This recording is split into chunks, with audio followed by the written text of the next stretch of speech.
Sounds good. Are you gonna dap each other up or what? Yeah.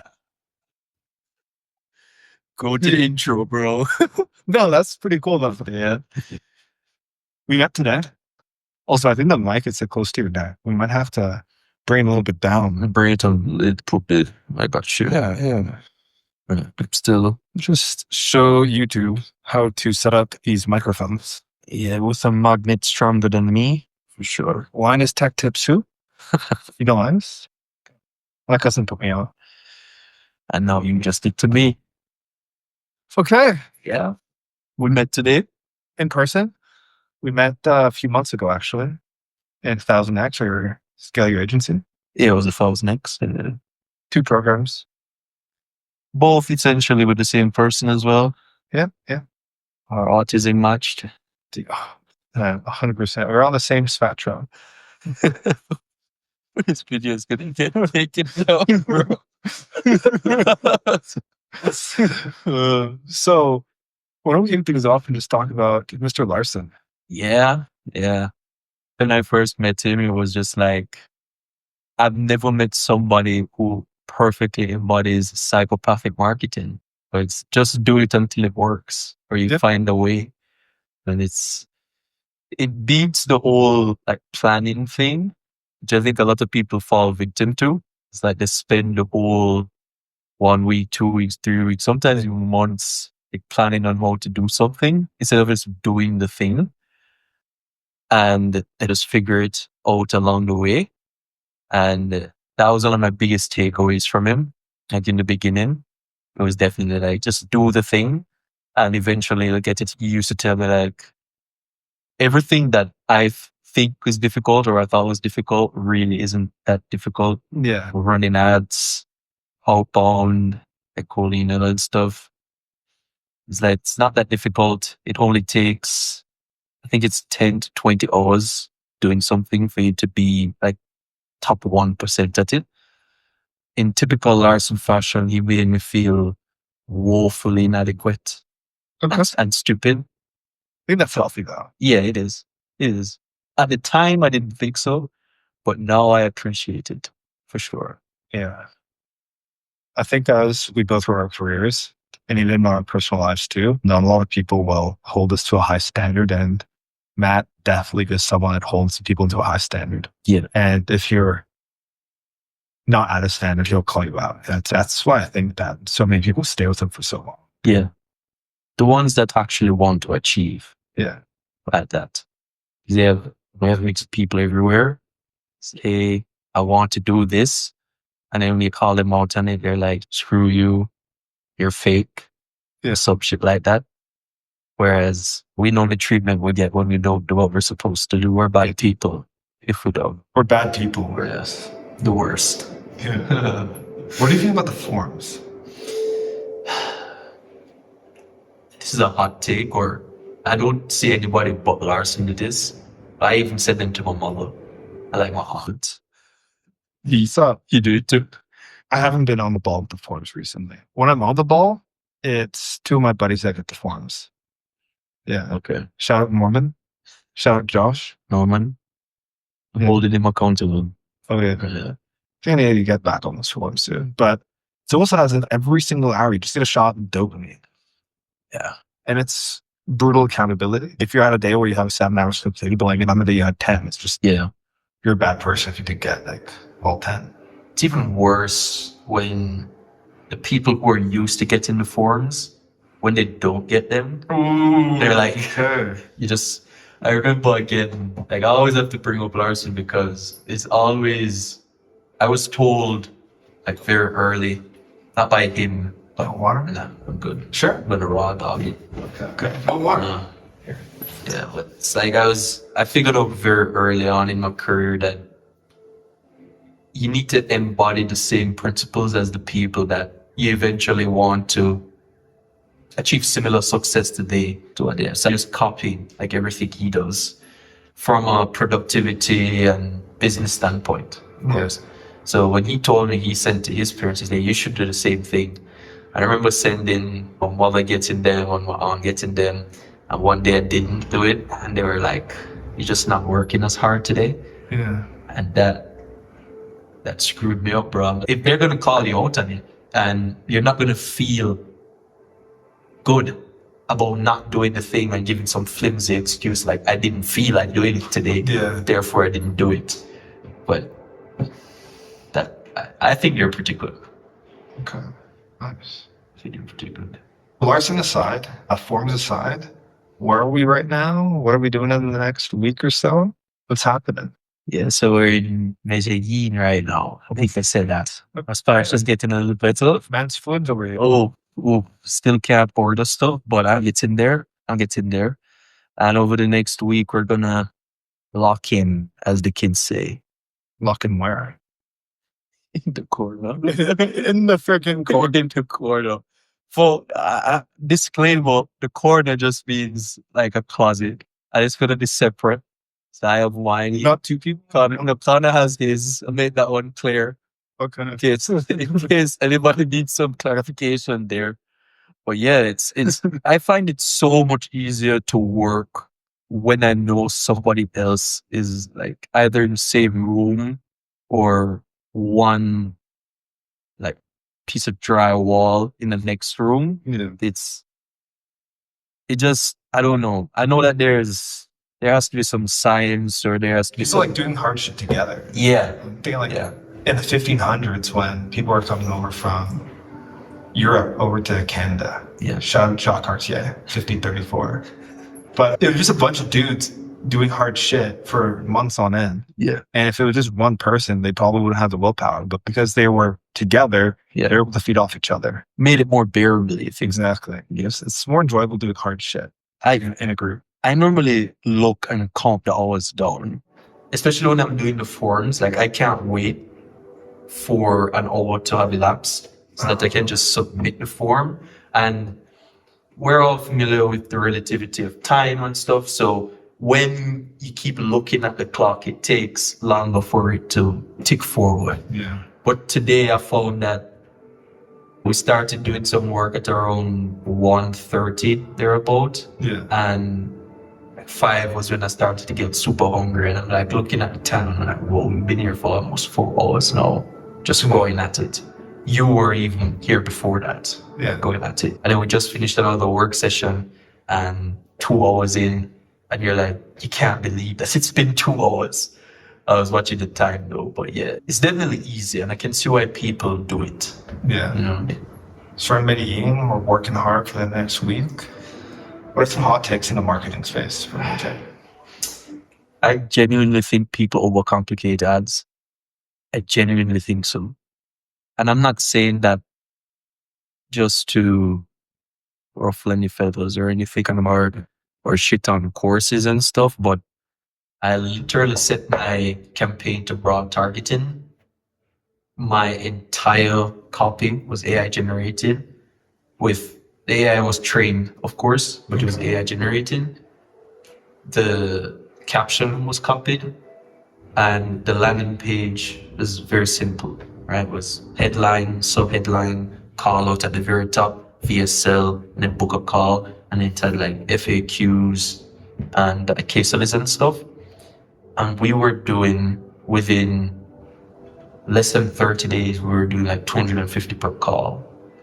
And which type of people though, because that matters. It's e-com. Okay, e-com. Yeah, which is and specifically 7-figure founders. Like the copy called them out, which is a huge part of creatives. So it was higher quality audiences and it was 250 a call.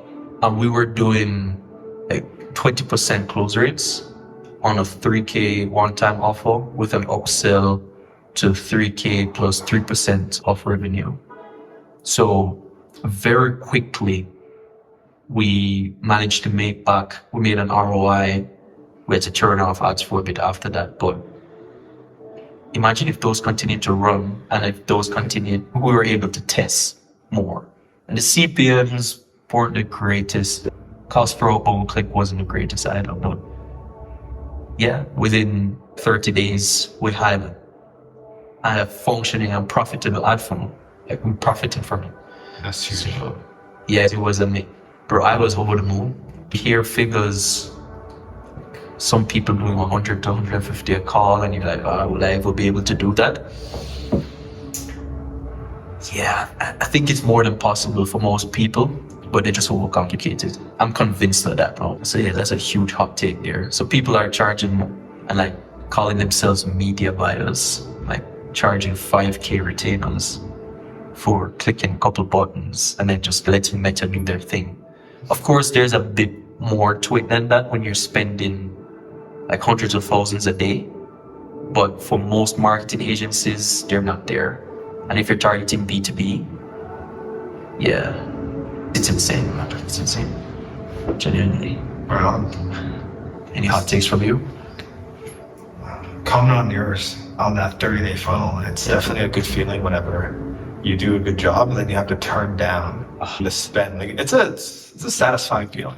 It is, but turning down or turning off ads completely just screws the funnel as well.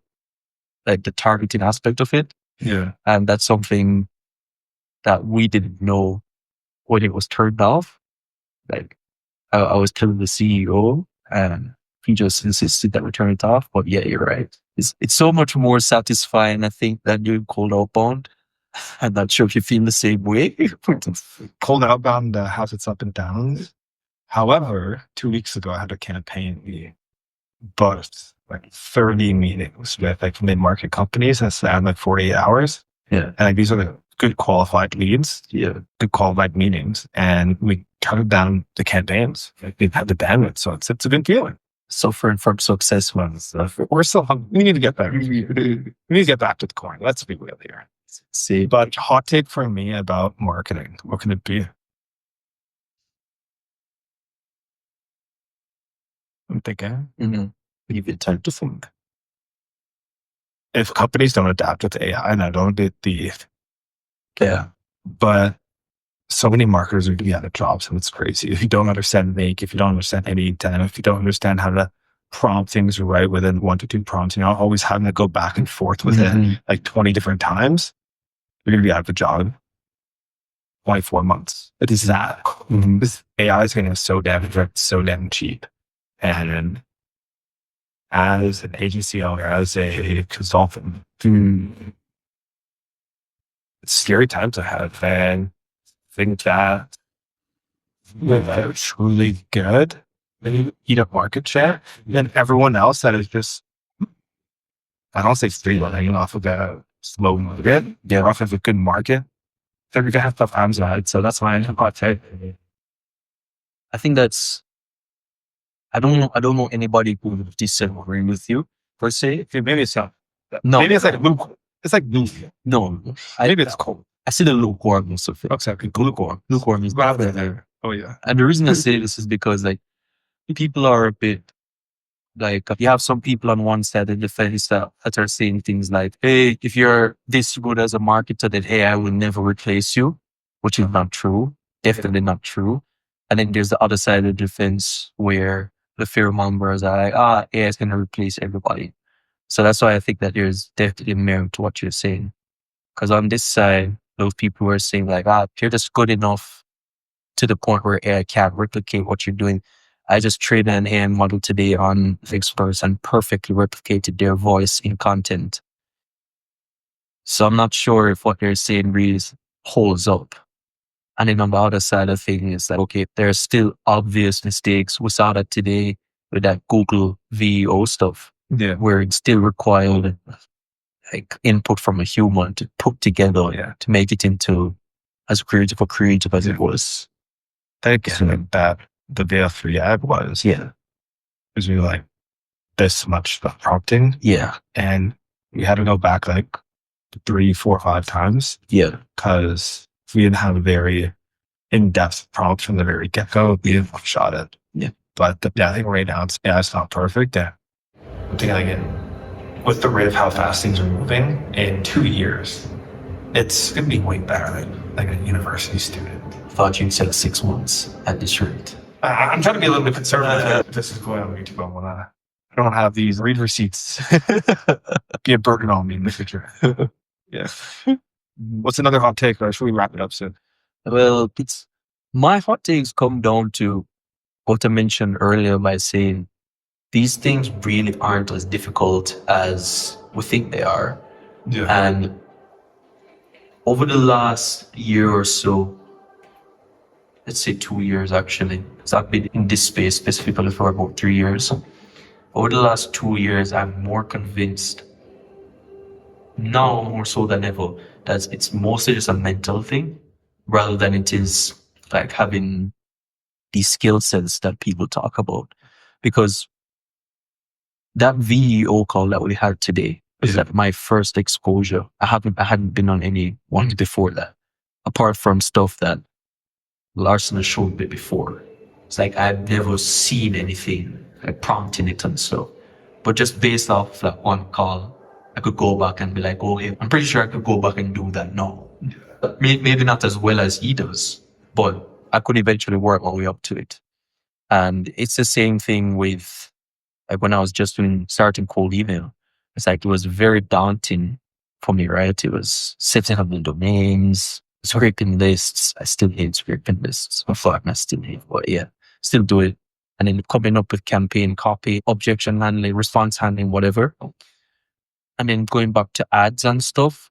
It's like the more that I do these things, or the more I look back at it in hindsight, and hindsight is 2020, the more I realize that these things aren't actually that difficult. It's more of the predisposed knowledge I had to it prior. Going into marketing, everybody's telling you that paid ads are the most difficult thing ever. Like you need to do this much in ad spend, or you need to spend this much time doing it before you can be considered good at it. When we both don't have that much experience doing it, but we've seen some measure of success. Maybe not on a large scale, Yeah. but success is success. Yes. You think so? I'm thinking about the integration challenges that the campaign had today. Just came into mind. We're still learning. Yeah. Oh, Yeah. Yeah. And that's more the technical stuff. Yeah. It's not necessarily like running the ad itself. It's more like Making sure all the backends our setup. Exactly. And that's something you can just, we had that discussion earlier as well. Can easily just go and find or have somebody do it, but you want to be at least somewhat intimate with how it's done. So yeah, I think you'll have no trouble scaling up to 100K in spend and stuff like that when the time comes. Yeah. Yeah. You're a pretty capable person. Right on, man. When are we going to get together again, you think? Is it going to be in Medellin, or we're at maybe Europe? Well, the audience doesn't know this, but my passport is so bad. I need to get like a visa per country that I'm going to. If like Schengen visa only grants me like a certain amount of countries in Europe, so I wouldn't even be able to travel anywhere in Europe that I want to go to. But Come to Portugal, then. It's calling it in. I don't see why not. I'll get the process started and we can check out the talent in Portugal. Tons of talent. Shout out to Norman, bro. Shout out Norman for teaching us about all the talent that we could potentially harness in our lives. Right. Specifically in Latin America. Very nice. You're close. But yeah. Yes. Shout out to Warsaw. Shout out Warsaw. I think we should leave it on that note. Yeah. Shout out Warsaw. Thanks for watching. Thanks for watching, guys. Take care. That was so cool. Oh my God, bro. Oh my God.